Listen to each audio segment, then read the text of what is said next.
married. And then the third time was with my wife and my best friend a few years ago. And I'd like to one day when my son's old enough, or maybe a few sons are old enough, to take them up there, because it's an experience that I want to go through with them, that firing experience. You know, it's hard.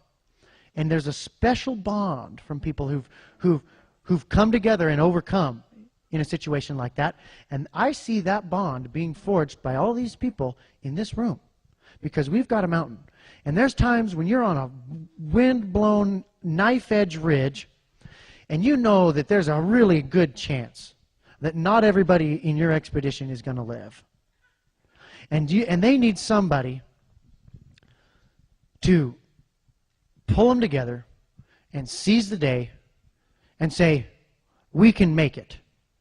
And we can do it, and we can try, and let's press on, and let's be victorious. And you can just gripe and be defeated and characterized by the horrible situation that's around you, or you can be what that horrible situation calls for. That's in our nature as human beings. And that's what we need to do. You know, it's like when you're sailing out, you know, another time when I felt this feeling is when, you know, I'm out sailing on my sailboat. And I remember I got way far out from shore.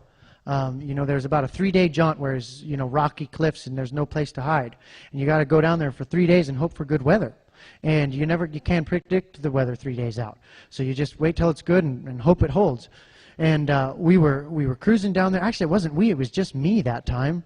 My wife wasn't with me. She was back in town. I was out sea cucumber diving. And I'm going down this rocky shore, and I'm about, you know, 25 miles offshore, and this horrible, horrible storm comes in. And it came from off the land, which is the worst kinds, because then they're really cold. They come out of Canada. And it comes pouring over the mountains, and I'm out here on this boat by myself, and I'm having to make it to shelter. And I see just the blackness on the horizon. And I'm listening on the VHF radio, you know, seas 25 feet. You know, shoot, my boat's only 35 feet, you know, small craft advisory, you know, and then the wind gets really tight and those waves get stuck really close together. That's when they're dangerous. It's not, you can have a 60, 70-foot sea, no problem. If they're rollies that are nice and far apart and you just go down one and up the next, no problem. But when you get a 25-foot sea that is, you know, 25 seconds apart, and they're stacked in there close, boom, boom, they start pounding your boat, they start coming over, they start filling it, you know, if your pumps can't keep up, you sink. And they usually don't find you, and you can't swim very well, and the water's like just warm enough to be moving in Alaska. And here you see this storm out there. And so this is a different kind of situation where you're in a position of relative comfort, but you see this hell on the horizon. And you know that you've got a challenge. You've already been up for a day and a half, and you know you're going to have to be up for another day and a half to pilot this boat in. And if it gets worse, it might drag on further, and you're going to have to go with no sleep. You're not going to be able to leave the tiller to eat or drink much. You might be able to lash it down just for a minute, enough to go get some water and a cracker or something. And this is going to, you don't have anybody to trade off with. You don't know if you're going to get exhausted. You don't know if you're going to get washed off of the boat. And you know, it's catch-22. If you tie yourself to the boat and it flips over, sailboats, if they're battened down correctly, they will right themselves. But when you got all those sails, it can take, you know, 6-7 minutes for those sails to move through the water while that keel pulls the sailboat over. Then once that sail gets in the air, it comes back up. You know, and you can right a sailboat that way. So if you tie yourself, well, then are you going to drown while you're underneath there? Or are you going to not tie yourself on there and maybe get washed off your sailboat and have it go and you stay? And so you're thinking about all these things, you know, and lots of dangers. And you've got to reckon with this. If you haven't reckoned with what might be yet to come, you'll be crippled by what's at hand. And you know what? We've got some dark clouds on the horizon. And we need to honest up and talk about those and what we're going to do. Otherwise, we're going to be useless at what's at hand. if you haven't gulped it down and say, yeah, I might die in that storm, and now I'm going to get ready for it. If you just sit there and you just stare at them, not wanting to let your mind go through the process that would say that you might die, you're going to be useless. And I wrote a poem. I usually don't read my poems to people, but since it's Montana, I'll do this. I wrote this poem before I sailed into that storm. And we've been in a lot of storms, but this one just sort of hit me in a special spot. Maybe it's because my wife wasn't with me.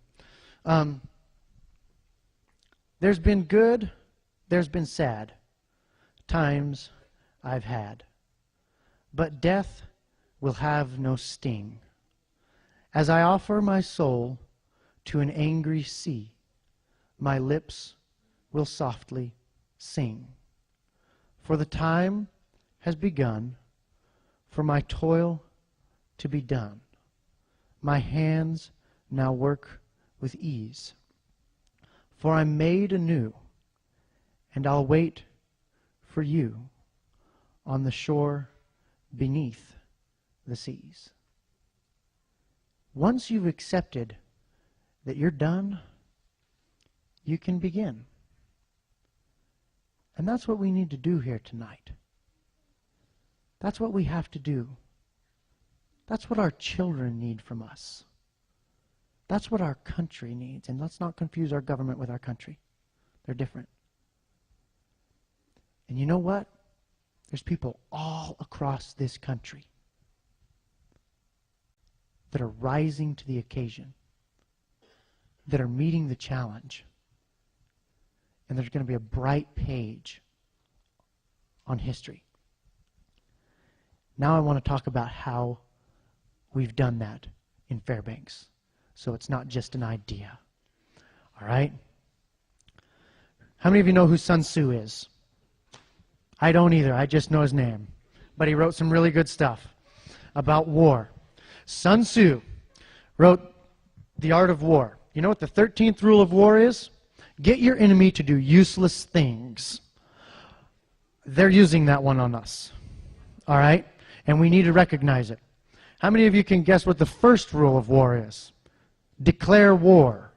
Seems elementary, but it's really true. If you haven't identified who your enemy is, you will never defeat them. And we need to identify who our enemy is. That is anybody who would threaten or purpose or connive any scheme to take away our liberty, and anyone who cooperates with them. Basically, federal government and people who take their money. And, you know, the international superstates and whatever like that. All right, so declare war. Now, let me tell you, once there was a cultural shift in tide in Fairbanks to accept this challenge, here's how we did it.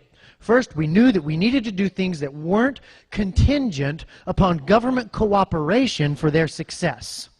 Amen? That would be silly to think that if you've declared an enemy that you are only going to defeat him once you get their permission to defeat them.